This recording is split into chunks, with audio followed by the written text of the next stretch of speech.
Mari kita buka Injil Matius pasal 28, bicara tentang kebangkitan Yesus. Satu ayatnya yang kita akan lihat secara khusus.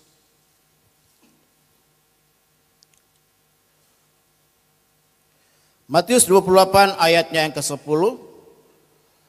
Lalu nanti kita lanjut ke Kisah Rasul 1 ayatnya yang ke-11.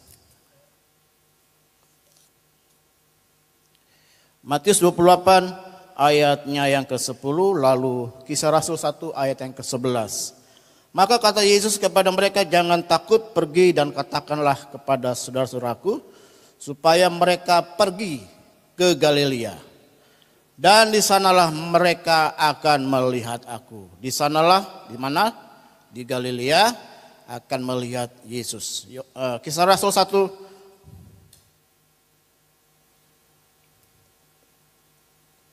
ayatnya yang ke-11. Kisah Rasul 1 ayat yang ke-11. Dan berkata kepada mereka, hai orang-orang Galilea, mengapakah kamu berdiri melihat ke langit? Yesus ini yang terangkat ke surga meninggalkan kamu, akan datang kembali dengan cara yang sama seperti kamu melihat dia naik ke surga. Bapak Ibu sekalian, dari dua ayat ini apa yang menarik? Kata apa yang menarik yang disebutkan dalam Matius 28 dan di dalam Kisah Rasul pasal yang ke-1 ayat yang ke-11. Yang sama-sama ada di ayat 10 pasal 28 dari Matius dan di ayat 11 di Kisah Rasul 1. Apa? Galilea. Bapak Ibu sekalian, ya, sangat menarik ketika ini disampaikan, hai orang-orang Galilea, saya percaya ketika itu ya, yang hadir waktu Yesus mau terangkat ke surga bukan hanya orang Galilea, benar? Gak mungkin waktu Yesus mau terangkat ke surga orang banyak berkumpul dan hanya orang Galilea dikhususkan. Ini orang Galilea nih, gak boleh yang bukan Galilea. Dilihat KTP-nya, yang bukan KTP Galilea gak boleh hadir. Lihat KTP-nya lubang buaya, pulang. Lihat KTP-nya ujung aspal, apalagi ujung aspal, ya pulang. Bojong Nangka, pulang. Jatilahayu, pulang. Ya, lihat lagi, oh Tambun, jauh nih. Cikarang, enggak. Saya percaya yang hadir ketika itu ya tidak hanya orang Galilea, tapi orang-orang murid-murid Tuhan, orang-orang yang tetap setia ikut Tuhan, yang juga berasal dari daerah-daerah lain. Tapi yang dikhususkan ketika itu adalah orang Galilea. Bahkan di dalam Matius pasal 28 ayat 10 tadi dikatakan, ya engkau harus ke Galilea, di sanalah engkau akan melihat aku. Apa yang menarik? Bapak Ibu sekalian, November 2019 saya berada di Israel dan saya berada di daerah Galilea. Dan ada satu danau yang terkenal yaitu Danau Galilea. Danau Galilea ini udah seperti laut. Kadang-kala dituliskan seperti kondisinya seperti laut. Ya karena begitu besar, begitu luas. Dan Danau Galilea ini punya 3 nama lain selain Danau Galilea. Ya, sesuai dengan daerah-daerah yang berada di sekitar danau tersebut. Ya. Karena disebut Danau Galilea karena masuk wilayah Galilea. Tapi di lain tempat namanya tidak sekedar nama Danau Galilea, ada disebut juga Danau Tiberias. Karena masuk ke daerah Tiberias. Beda dengan Danau Toba, mau dimanapun itu di kampungnya di situ tetap aja Danau Toba, benar? Nah kalau Galilea enggak, ya masuk daerahnya. Ada juga namanya danau, ya ada Genesaret, Kineret, punya nama. Dan sekarang kita akan fokus kepada Galilea. Ya, Bapak Ibu sekalian, Galilea artinya, ya Galilea itu artinya cincin. Galilea itu artinya ring. Galilea itu artinya sirkuit. Galilea itu artinya seperti roda yang berputar.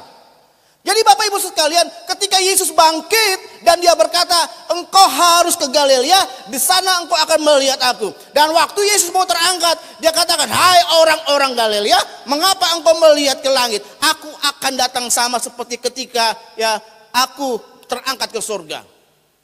Yang pertama, Tuhan mengajarkan kepada kita, Galilea bicara tentang kesetiaan. Ya.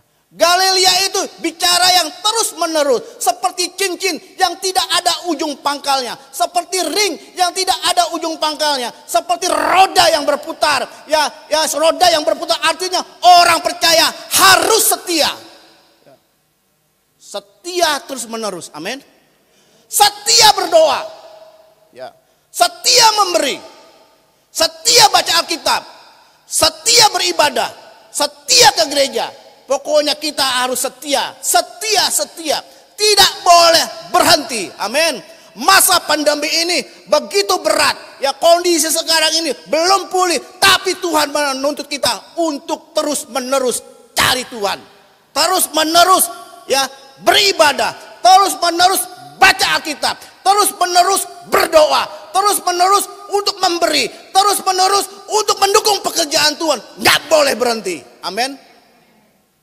Nggak boleh berhenti. Jangan masa pandemi jadi alasan kita nggak ke gereja.